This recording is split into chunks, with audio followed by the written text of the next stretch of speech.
দেখুন মা, ভগবানকে যদি কেউ ডেকে থাকে মা, ত্রিসং শতত যুক্তানাং ভজতাং প্রীতিপূর্বকং দদামি বুদ্ধি যুগনং তং মাম ভজন্তি। ভগবান কেমন ভাবে বুদ্ধি যোগাচ্ছে দেখুন। এবার মাধবী গিয়ে বলছে, স্বামী আগে আপনি আমার গালে একটা চড় মেরে নিন, তারপর আমি কথাটা বলবো। তুই আমার সঙ্গে ইয়ার্কি করছিস, বল কি বলবি? না স্বামী, ওই যে ভাগবত পাঠের আসর বসেছে, আজ আমি শুনতে যাব স্বামী।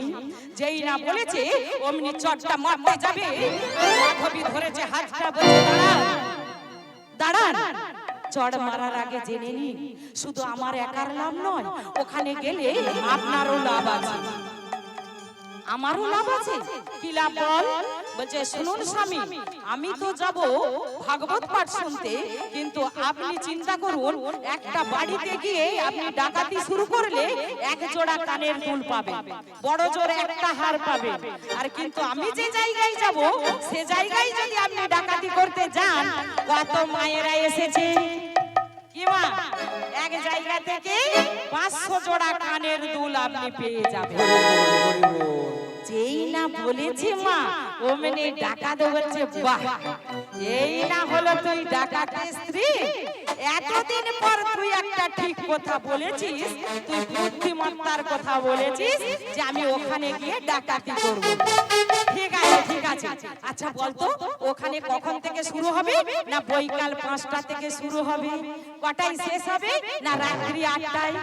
এই না বলেছে, বলছে ঠিক আছে তুই তাহলে 5টার সময় চলে যাবি, আমি যাব ঠিক 7:30টার সময়। এবার 7:30টার সময় যাবে কে? না ডাকাতি করতে হরিদাস যাবে। আর এদিকে মাধবী মনে মনে ভাবছে, আরে আর কতদিন পর আমি ভগবানের নাম শুনবো, শুধু আমি একা যাব না, সবাইকে ডাকবো। সবাইকে ডাকছে, বলছে শুনি হে শুনি হে শুনি হে গোকুল নগরিয়া, আজা আজা সবারিয়া, শুনি হে গোকুল নগরিয়া, আজা আজা সবারিয়া, শুনি হে গোকুল নগরিয়া, আজা আজা সবারিয়া, শুনি হে গোকুল নগরিয়া, আজা আজা সবারিয়া।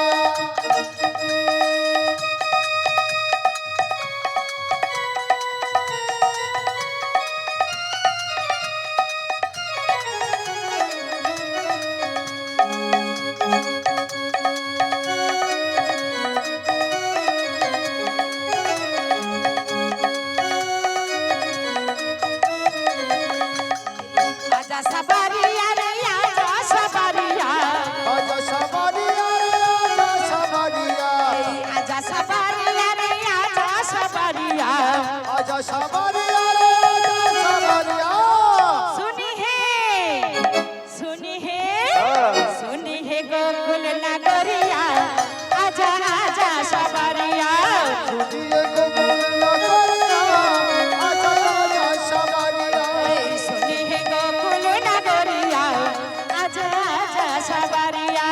শুনি হে গোকুল নগরিয়া, আজা আজা সবারিয়া।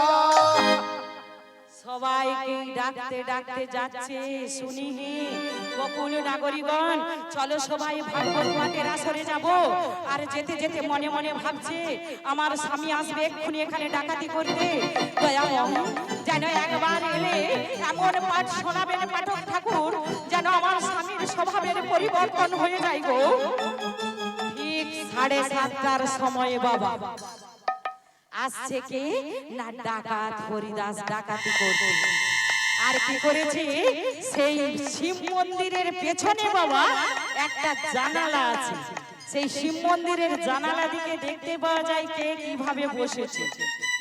আর মাধবী এসে পাঠক ঠাকুরের সম্মুখে বসে বলছে, হে পাঠক ঠাকুর, এমন পাঠ করুন যেন আমার স্বামীর স্বভাবের পরিবর্তন হয়ে যায়।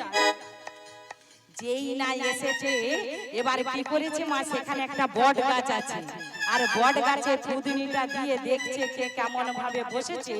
এমন সময় পাঠক ঠাকুর পাঠ করছে, শুনুন ভক্তিমতী বাবা মায়েরা, আজ আমার গোষ্ঠে যাবে গোপাল, মা যশোমতী সাজিয়ে দিয়েছে 9টা গহনা দিয়ে। এক একটা গহনার দাম 9 লক্ষ টাকা। আরে ছেলেটা যাবে গরু চোরাতে, এক একটা গহনার দাম 9 লক্ষ টাকা। যেই না কানে এসেছে মা হরিদাসের, তখন মনে মনে ভাবছে আরে আমি এদেরকে ডাকাতি করব কেন? ডাকাতি যদি করতে হয় ওই ছেলেটাকেই ডাকাতি করব। যার যেমন ভাব তার তেমন লাভ বাবা। শিশুর নেহারি লক্ষ্য মাতৃ স্তনপানে, মাতালের স্থির লক্ষ্য মদির সন্ধানে। সতী খুঁজে পুজিবারে পতির চরণ, কুলোটার লক্ষ্য হরে কিসে পরম। বাদরের লক্ষ্য শুধু ফলের বাগান, শকুনের লক্ষ্য দূর ভাগাড়ের সন্ধান।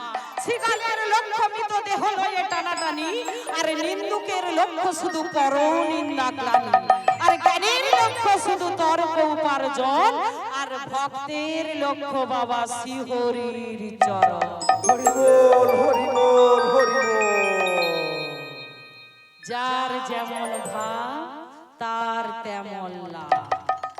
এই যে হরিবাসরে এসে বসেছেন মা, যার যেমন ভাব, যে যা ভাব নিয়ে এসেছেন, যে যথা মাং প্রবর্তন্তে স্থাং তথৈব ভজামহ মম বর্তন্তে মনুষ্য পার্থ সর্বস্ব।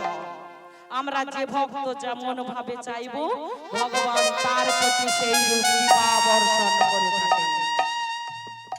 যেই নাম শুনেছে যে আমি আর কাউকে ডাকাতি করব না, ডাকাতি যদি আমাকে করতেই হয় তাহলে আমি ওই ছেলেটার গহনা ডাকাতি করব, সে তো করব, কিন্তু নামটা তো শোনা হলো না। গহনার কথা শুনে নামটা শোনা হয় না, আর নামটা না শুনলে চুরিটা করব কি করে? তখন পাঠক ঠাকুরের কাছে গিয়ে বলছে, কি বলছে, যে পাঠক ঠাকুরের কানে কানে মুখে একটা গামছা বেঁধে বলছে, বলছে ও পাঠক ঠাকুর। পাঠক ঠাকুর পাঠ করছে আর কানে কানে গিয়ে বলছে, পাঠক ঠাকুর ওই যে ছেলেটার নাম বললেন, কি নাম বললেন?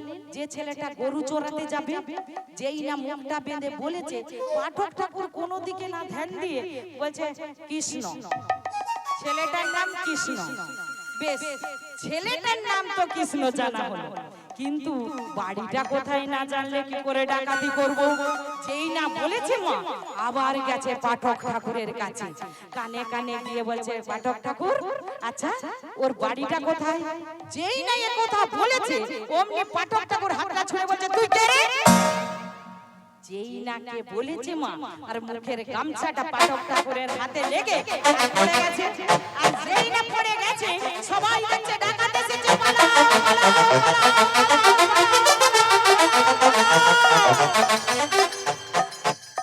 যেই না সবাই ছুটছে মা, আর পাঠক ঠাকুর ছুটতে পারছে না। কেন না? আজকে শেষ দিন, চাল পয়সা দিয়েছে গামছার ওপর, ওইটা নিয়ে তারপর যেতে হবে। তাড়াতাড়ি করে পাঠক ঠাকুর কি করেছে, চারটে খুঁটকে ধরেছে, আর ধরে নিয়ে এবার ছুট দিচ্ছে। আর পাঠক ঠাকুরের পেছনে পেছনে ছুটছে ডাকাত, বলছে দাঁড়ান দাঁড়ান দাঁড়ান।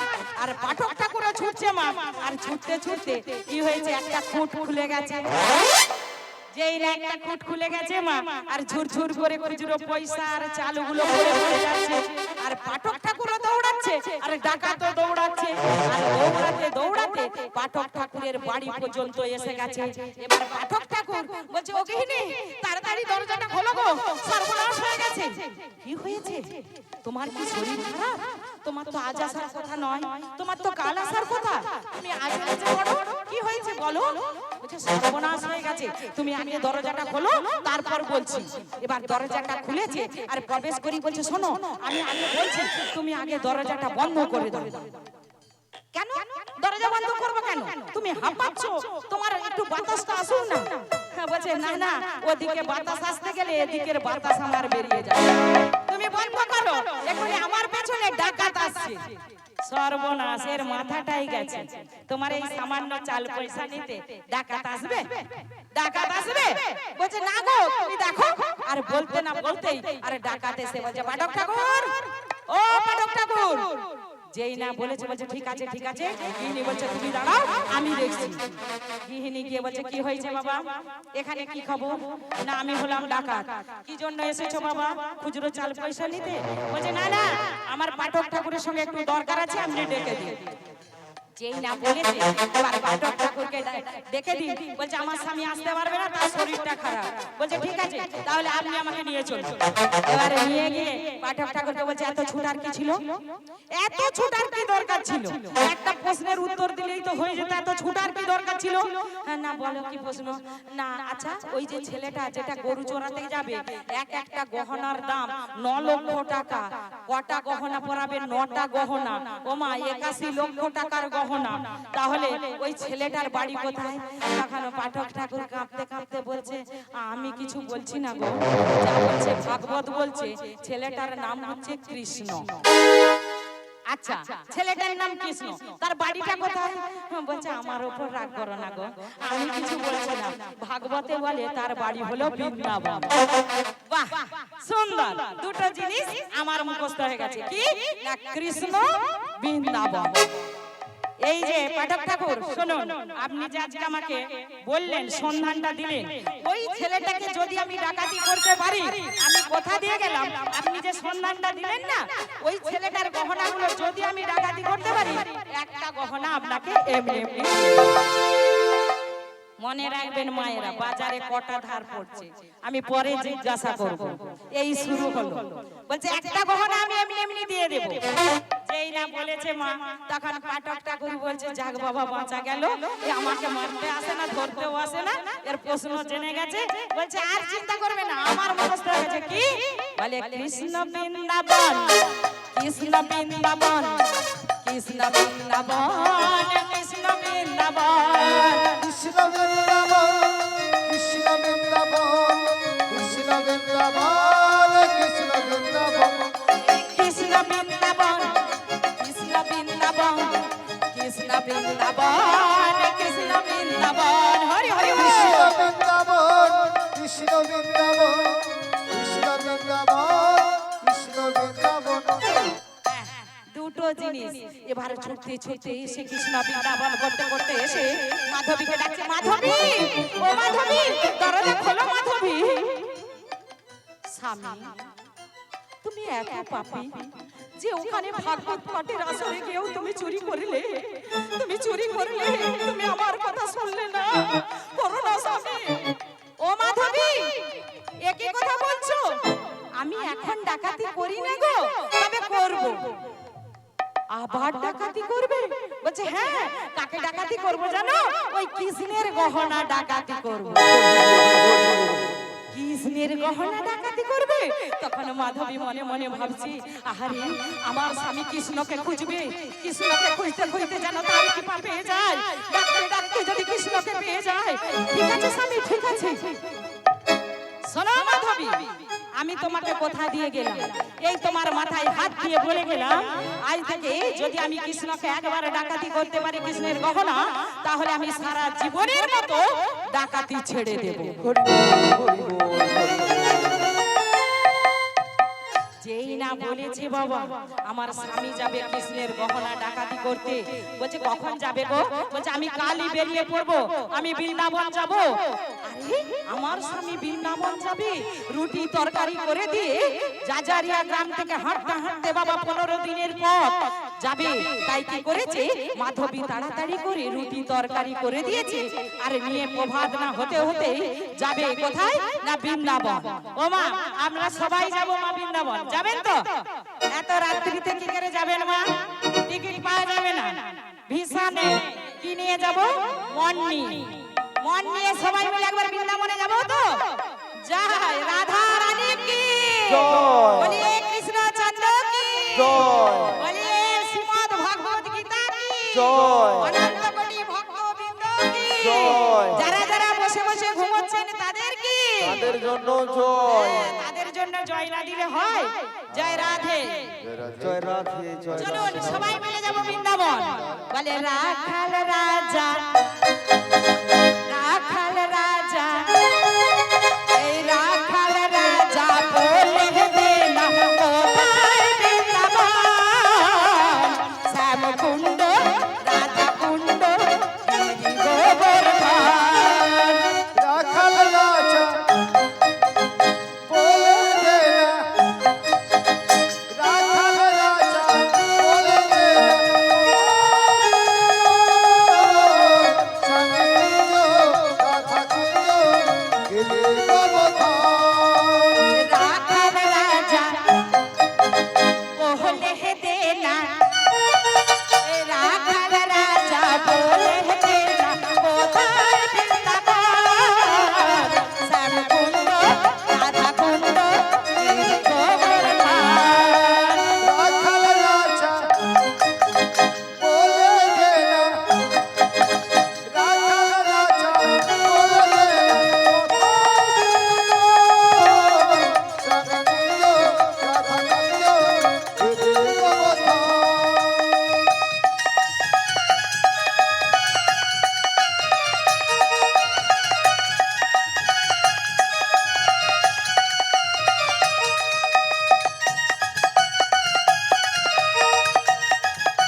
বাঁশরি বাজাই রে কানাই বাঁশরি বাজাই ওঠে শেষে রাখাল রাজা বাঁশরি বাজাই বাঁশরি বাজায় রে কানাই বাঁশরি বাজায় ওঠে শেষে রাখাল রাজা বাঁশরি বাজায়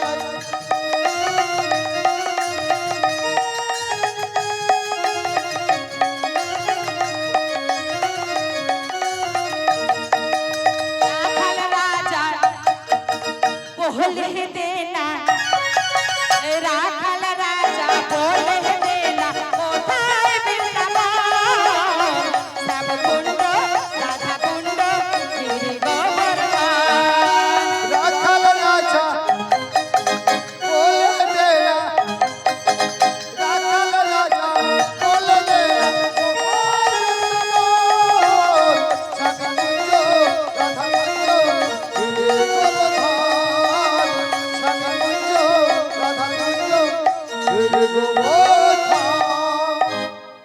জয় রাধা রানী কি জয় কৃষ্ণ চন্দ্র কি জয়। অনন্ত কোটি ভক্তবৃন্দ কি জয়। এত রাত্রি জেগে মায়েরা বাবারা যারা হরিনাম শ্রবণ করছেন তাদের কি ওনাদের জন্য জয় আর যারা যারা ঘুমোচ্ছেন তাদের কি ওনাদের জন্য জয় তাই হরি বল, হরি হরি বল, বল। হরি বল, হরি বল। জয় রাধে জয় রাধে যেই না বলেছে মা এবার রুটি তরকারি নিয়ে বেরিয়ে পড়েছে বৃন্দাবন যাচ্ছে যেতে যেতে মা 7 দিন হয়ে গেছে পথে খাবার শেষ হয়ে গেছে আর খাবার নেই মুখে সেই দুটি কথা কৃষ্ণ বৃন্দাবন কৃষ্ণ বৃন্দাবন কৃষ্ণ বৃন্দাবন যাকেই দেখতে পায় তাকে জিজ্ঞাসা করে হ্যাঁ গো বৃন্দাবন আর কত দূর গো সেই বলে আর বেশি দূর না কিছু দূর যেতে হবে যেই না বলে মা দেখতে দেখতে মা এবার বড্ড ক্ষুধা লেগেছে কি করবে মা একটি গাছের তলায় বসে আর নিজেকে বাতাস করছে আর বলছে আর কত দূর গো কৃষ্ণ বৃন্দাবন দেখুন মা সরলতার বিশ্বাসে মা ভগবান আসে ভগবান তখন কি করেছে না ডাকছে যে আমার ভক্ত আমাকে ডাক দিয়েছে তাই একটা গোয়াল আর বেশ ধরে আসছে কোথায় না সেই হরিদাসের কাছে একটা উদাহরণ দিই মা রাত্রি যখন হয়েছে আর একটু জাগো কি হয়েছে মা সরলতার বিশ্বাসে যে ভগবানকে পাওয়া যায় তার একটা প্রমাণ দেখুন মা একদিন কি হয়েছে মা একটা গ্রামে একজন ভোলা বলে একজন ব্যক্তি ছিল সেই ভোলার কি হয়েছে বাবা ভালো করে শুনবেন ভোলা কেমন ব্যক্তি ছিল যে এমনই ব্যক্তি সে কোনো টাকা পয়সার লোভ লালসা করে না সে কেমন না কেউ যদি গ্রামে একটা অনুষ্ঠান বাড়ি হয় তার বাড়িতে গিয়ে বলে আমি ঝাড় দিয়ে দেব জল এনে দেব শুধু বিনিময়ে আমাকে শুধু খেতে দিলেই চলবে যেই না বলে এইরকম ভাবে ব্যক্তি আর কি। সে কি করে যার বাড়িতে অনুষ্ঠান বাড়ি হয় গিয়ে কি করে না একটু জল এনে দেয় পাতা ফেলে দেয় দিয়ে শুধু খেতে দিলেই চলবে আর কেমন খাই শুনুন মা 100টা লুচি খায় 100টা মিষ্টি খায় ও মা তার সঙ্গে তরি তরকারি খায় এই বলে মা কেউ আর তাকে ডাকে না জানে যে একে ডাকলে আমার সর্বনাশ করে দেবে খেয়েই শেষ করে দেবে এবার ডাকে না দেখে একদিন ভোলার আগে মনে মনে ভাবছে এই গ্রামেই আর থাকবো না আমি জমি জমা দান করে দিয়ে এই গ্রাম থেকে চলে যাব এবার গ্রাম থেকে চলে গেছে মা যে কি করেছে কোথায় যাবে না পথের ধারে দেখছে কিনা একটা আশ্রম সেই আশ্রমে গুরুজি বসে বসে নাম করছে তখন গুরুজিকে বলছে ওগো গুরুজি আচ্ছা এই আশ্রমে কবার খেতে দেয়া হয় গো না বলছে 4 বার বলছে 4 বার খেতে দেয়া হয় তাহলে ঠিক আছে ও গুরুজি আমাকে রাখবেন আমাকে শুধু খেতে দিলেই হবে পয়সা দিতে হবে না আমি আপনার সব কাজ করে দেব যেই না বলেছে বাবা গুরুজি বলছে ঠিক আছে তুই খাবি আর আমি খেতে দিতে পারবো না ঠিক আছে বাবা তোকে আমি খেতে দেব এবার এইভাবে দিন কাটতে যেই না 15 দিন হয়েছে বাবা এবারে পড়েছে কি নির্জলা একাদশী এবার রান্নাঘরের দরজা খোলা হয় না এবার তখন গুরুজিকে বলছে ও গুরুজি আজ কেন রান্নাঘরের দরজাটা বন্ধ বলছে ওরে আজকে বলিস না আজকে আজকে নির্জলা একাদশী, জল খেতে নেই। বলছে গুরুজি জল খেতে নেই, ঠিক আছে জল না খেতে থাক, ভাত আর মুড়ি হলেই চলবে। যেই না বলেছে বাবা ভাত আর মুড়ি হলেই চলবে, তখন গুরুজি বলছে দূর বোকা ছেলে, জল পর্যন্ত খাওয়া চলবে না, আর বলছিস ভাত আর মুড়ি হলেই চলবে। তাহলে গুরুজি, ও গুরুজি আমি বাঁচবো না, আমি মরে যাব, আমাকে খেতে দিতেই হবে। তখন গুরুজি বলছে ঠিক আছে ঠিক আছে, বুঝেছি তুই নির্জলা করতে পারবি না, তাই তোকে ঠিক আছে আমি কিছু আটা আর আলু দিয়ে দেব, তুই সেদ্ধ করে ওই বনের মধ্যে বসে রামকে ডেকে প্রভু রামকে ডাকবি আর সেবা করবি। যেই না বলেছে মা, গুরুজি কি করেছে না 500 আটা, 250 আলু, 1 বাটি ঘি আর গুড় দিয়ে দিয়েছে। যা বনের মধ্যে বসে সেদ্ধ করে গুড় ঘি মাখিয়ে সেবা করবি। আর কিন্তু শোন, সেবা করবি যখন প্রভু রামকে ডেকে তবে সেবা করবি। এবার রান্না করে রুটি তরকারি করে আলু সেদ্ধ করে গুড় ঘি মাখিয়ে এবার ভগবানকে ডাকছে, রাজা রাম আইয়ে सीता राम आइए मेरा भोजन का भोग लगाए। राजा राम आइए, सीता राम आइए, भोजन की सौगात चढ़ाइए। राजा राम आइए सीता राम आइए मेरा भोजन का भोग लगाए। राजा राम आइए, सीता राम आइए, भोजन कीजिए सीता राम आइए। যেই না মা রাজা রামকে ডেকেছে, দেখুন মা সরলতার বিশ্বাসে কেমন ভগবান এসেছে। ঠিক 20 মিনিট পর ভগবান এসে উপস্থিত হয়েছে। সঙ্গে কাকে এনেছে? সীতা মাকে। আর যেই না দেখেছে বলছে আচ্ছা তুমি এমন কেন গো, তোমাকে একা ডাকলাম আর তুমি কিনা তোমার বউকে সঙ্গে নিয়ে চলে এলে। তোমাকে তো আমি একা ডেকেছি, তুমি তোমার বউকে নিয়ে এলে, আবার আমার রুটিতে কুলোবে না, তাহলে কি করে হবে? বলছে ঠিক আছে ঠিক আছে, আবার মুখটা দিকে তাকিয়ে বলছে আহা তুমি কত সুন্দর দেখতে গো, রাগ করো না, আজকে যখন এনেছো নাও 3 জনে বসে সেবা করো। 3 জনে বসে সেবা করেছে আর বলছে শোনো আজকে এনেছো এনেছো, পরের দিন কিন্তু আর আনবে না। যেই না বলেছে বাবা 3 জনে সেবা করে আর প্রভু চলে গেছে আর বলেন শোনো আর কিন্তু পরের দিন এত দেরি করব না, তোমার কি খিদে পাই না? আমার যে বড্ড খিদে পেয়ে যায়, তুমি আর দেরি করবে না। আবার ঠিক 15 দিন পরে একাদশী এসেছে, গুরুজির কাছে গিয়ে বলছে গুরুজি হ্যাঁ আজকে তো আবার একাদশী। বলছে বুঝেছি, তোকে তো আটা দিতে হবে নাকি, ঠিক আছে বল কত আটা লাগবে। ও গুরুজি কুলোচ্ছে না, 3 কিলো দিলেই চলবে।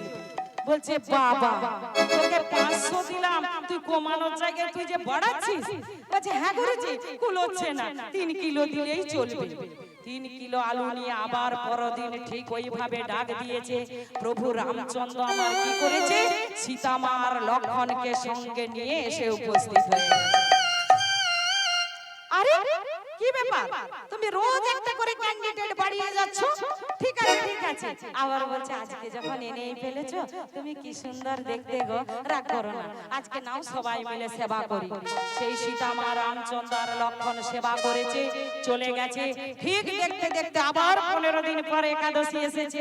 এবার গুরুজির কাছে গিয়ে আর বলতে পারছে না কি করেছে, পায়ের বুড়ো আঙুলটা মাটিটা কুড়ে যাচ্ছে আর বলছে গুরুজি হ্যাঁ গুরুজি আজকে একাদশী। বলছে হ্যাঁ বুঝেছি একাদশী, তো কি হয়েছে না আটা একটু বেশি করে দিতে হবে। কত দিতে হবে? বলছে বেশি বলবো না, 7.5 কিলো দিলেই চলবে। এবার 7.5 কিলো আটা দিয়েছে। ওমা বলছে কি সর্বনাশ, 7.5 কিলো আটা, আবার তার মতো আলু দিয়েছে 5 কিলো, গুড় দিয়েছে, ঘি দিয়েছে, আবার ডেকেছে। আর ডাকতে না ডাকতেই মা এবার কি করেছে, সীতা মা এসেছে, রামচন্দ্র এসেছেন, লক্ষ্মণ এসেছেন, ভরত হনুমানকে সঙ্গে নিয়ে চলে এসেছে। আর যেই না চলে এসেছে বলছে ঠিক আছে আজকে এনেছো এনেছো আজকে সেবা করো কিন্তু পরের দিন কিন্তু আর কাউকে আনবে না। ঠিক পরের দিন এবার কি হয়েছে গুরুজির কাছে গিয়ে বলছে ও গুরুজি ফুল হচ্ছে না। না কত লাগবে? বলছে বেশি বলবো না 22 কিলো দিলেই চলবে। বলছে বাবা তোর পেট না চৌবাচ্চা যে 22 কিলো আটা রুটি খাবি? দাঁড়া তো আজ আমি দেখবো তুই কি করছিস। আটাটা নিয়ে এসে মনে মনে গুরুজি ভেবে রেখেছে রাগে গড়গড় হয়ে মনে মনে ভাবছে আজ আমি দেখতে যাবো ও খাচ্ছে না কি করছে। এবারে যখন আটাটা নিয়ে এসেছে আর এসে বসে পড়েছে গাছের তলায় বসে বসে রাম রাম ডাকছে। আর কি করেছে ঠিক 15 মিনিট পর ভগবান কি করেছে পুরো ব্যাটালিয়ন টিমকে নিয়ে চলে এসেছে। রাম লক্ষ্মণ ভরত শত্রুঘ্ন হনুমান সবাইকে নিয়ে এসে উপস্থিত হয়ে গেছে। তখন বলছে ও ভোলা ভোলা তুমি আজ রুটি করো না? বলছে না আজ আমি আর রুটি করি না দেখে নিলাম কতজন এসেছে আর তার মতন রুটি হবে আর আমি এত লোকের রুটি আমি করতে পারবো না। তখন বলছে ঠিক আছে তোমাকে রুটি করতে হবে না তুমি বসে বসে নাম করো আজ আমার শীতে রুটি করবে। ও শীতে যাও তুমি রুটি করো লক্ষ্মণ তুমি ওর উনানে কাঠ ধরিয়ে দাও এবার ভরো তুমি রুটি বেলে দাও। সবাই মিলে বাবা কাজ করছে। এমন সময় গুরুজি গাছের আড়াল থেকে দেখছে ভোলা বসে বসে পিড়পিড় করছে নাম করছে আর আটাও দেখতে পাচ্ছে না আলুও দেখতে পাচ্ছে না গুড়ও দেখতে পাচ্ছে না ঘিও দেখতে পাচ্ছে না। এসে বলছে এ ভোলা ভোলা তোর খাওয়া হয়ে গেছে? আটা কই? বলছে খাবো কি গুরুজি এখন তো আমার রুটি তৈরি হচ্ছে। তুই আমার সঙ্গে ভণ্ডামি করছিস? রুটি তৈরি হচ্ছে? তোকে মনের মধ্যে কে রুটি তৈরি করে দিচ্ছে? কেন আমার সীতা মা রুটি করছে। বলছে সীতা মা রুটি করছে? দাঁড়া তোকে কালকে আমি তাড়িয়ে দেব। বলছে গুরুজি বিশ্বাস করুন আমাকে তাড়াবেন না আমি মিথ্যা বলি না গুরুজি। গুরুজি ওই দেখুন আমার সীতা মা রুটি করছে দেখুন দেখুন। বলতে না বলতেই আর গুরুজির ভোলার হাতটা গিয়ে পড়েছে গুরুজির চরণে। যেই না গুরুজির চরণে পড়েছে আর গুরুজি দেখছে কিনা দেখে স্বয়ং ভগবান দাঁড়ায় আছে। দেখো স্বয়ং ভগবান দাঁড়ায় আছে। স্বয়ং ভগবান দাঁড়ায় আছে। দেখো স্বয়ং ভগবান দাঁড়ায় আছে। আজ ভক্তকে করবে কৃপা স্বয়ং ভগবান দাঁড়ায় আছে। ওরে ভক্তকে করবে পূজা, স্বয়ং ভগবান দাঁড়ায় আছে। যেই না রামচন্দ্রকে দর্শন করেছে গুরুজি বলছে ওরে ভোলা ভোলা রে আমি তোর জন্য ভগবানকে দর্শন করলাম আজ থেকে তুই আমার হরি গুরু আর আমি হলাম তোর শিষ্য রে। চরণে ধরেছে বাবা। জেনে রাখবেন মা তাহলে ভোলার মতন আমরা রুটি খেতে গেলে বাবা ভগবানকে পাবো না।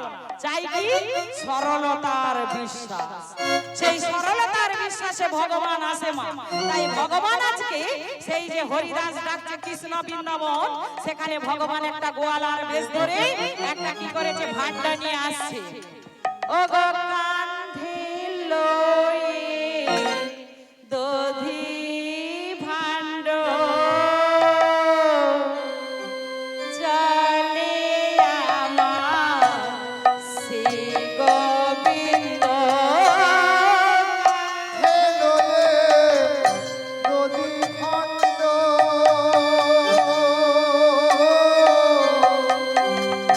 আরে চলে আমার শ্রী গোবিন্দ।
কাঁদতে হবে দিবানিশি কেঁদে কেঁদে।